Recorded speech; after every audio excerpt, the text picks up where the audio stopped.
નમસ્તે મિત્રો, કેમ છો બધા? મજામાં ને? મારા મહેશ માણેકપુરાના આપ સર્વને રામ રામ. આજે આપણે વાત કરવા જઈ રહ્યા છીએ રબારી સમાજ વિશે, જે જૂની પ્રચલિત લોકવાયકાઓ છે એમાંની એક લોકવાયકા. એવું કહેવાય છે કે ભગવાન શિવજીના ધર્મપત્ની એટલે માં અન્નપૂર્ણા સ્વયં માં પાર્વતી એ જ્યારે પોતાના સમયને વ્યતીત કરી રહ્યા હતા એ સમયગાળામાં એમણે માટીમાંથી રમકડા બનાવવા માટે એક નવતર પ્રયોગ કરેલો, અને એ રમકડામાં નાના મોટા પ્રાણીઓના રમકડા બનાવવામાં એક વાંકા ચૂકું શરીરવાળું એક પ્રાણી એમને બનાવેલું. અને ભગવાન શિવજી પાસે માતાજી આજીજી કરેલી કે આ જે કંઈ પણ મેં રમકડું બનાવ્યું છે એને અંદર પ્રાણ પૂરી અને સજીવન કરો.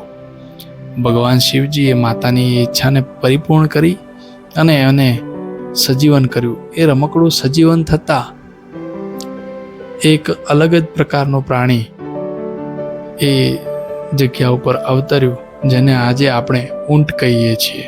અંગ્રેજીમાં એને કેમલ કહેવામાં આવે છે. તો આ કેમલ એટલે કે ઊંટ, એની ઉપર માં પાર્વતી બિરાજમાન થયા અને એની સવારી કરવા માટે નીકળ્યા. માતાજી આખી પૃથ્વીની પ્રદક્ષિણા કરી, કહેવાય કે આખી પૃથ્વીના પરિભ્રમણ કર્યું. પણ માતાજીને જે પણ જગ્યાએ યોગ્ય લાગ્યું ત્યાં ફર્યા. 2 કે 3 દિવસ પછી માતાજી પરત ફર્યા ત્યારે ભગવાને માતાજીને કીધું કે હે અન્નપૂર્ણાના સાક્ષાત સ્વરૂપ, આપને હું એ પૂછવા માંગીશ કે આપ આનંદ પ્રમોદ અને જે મોજ મસ્તી કરી આ પ્રાણી સાથે, પરંતુ તમે એને જમાડ્યું અથવા તો એને નિરણ આપ્યું કે ઘાસચારો કંઈ ખવડાવ્યું ખરી? એટલે મા ભગવતીએ કીધું કે ના ભગવાન, એ તો હું આ ફરવામાં અને આના આનંદ પ્રમોદમાં ભૂલી જ ગઈ છું. એટલે માતાજીએ ભગવાનની સામે ફરીવાર માટીમાંથી એક કઠપૂતળી બનાવી, એક મનુષ્યનો આકારનો એક બીબુ બનાવ્યું અને એને ભગવાનને આજીજી ફરીવાર કરી કે આમાં સજીવન કરવા માટે પ્રાણ પૂરો, જેથી આ ઊંટને આ વ્યક્તિ એને ચારણ અથવા તો નિરણ કરાવી શકે, ચારી શકે, લઈ અને જંગલમાં એને પેટ ભરીને ભોજન અપાવી શકે.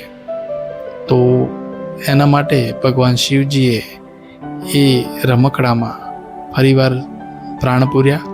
અને આ રીતે જે ઊંટનો ચરવાહ તરીકે, જે ઊંટને પાલનહાર કહી શકાય, કે જે ઊંટને માતાજી વતી નિરણ આપવા માટેનો પ્રયાસ કરવા માટે જે રમકડાને સજીવન કર્યું, એ જ રબારી, જેને માતાજીએ પ્રથમ રબારી સંતાન તરીકે કે એની ઉત્પત્તિ તરીકે એને સાંભળ નામ આપ્યું. અને ત્યાંથી રબારી સમાજની શરૂઆત થઈ. તો આમાં કહી શકાય કે મા ભગવતી એટલે કે મા પાર્વતી અને દેવોના દેવ મહાદેવ એ રબારી સમાજની ઉત્પત્તિમાં સૌથી મહત્ત્વની એમની ભૂમિકા રહેલી છે. અને એ જ આદ્યદેવ છે, એ જ એમના સૌથી વિશેષમાં વિશેષ, જેમને માની શકાય એવા કુળ દેવતા પણ છે. તેથી આપણે ઘણી વખત જોયું છે કે રબારી સમાજના નેહડા કે ગામ હોય ત્યાં મહાદેવનું મંદિર હોય છે, અને જોડે જોડે ગોગા મહારાજનું પણ મંદિર હોય છે.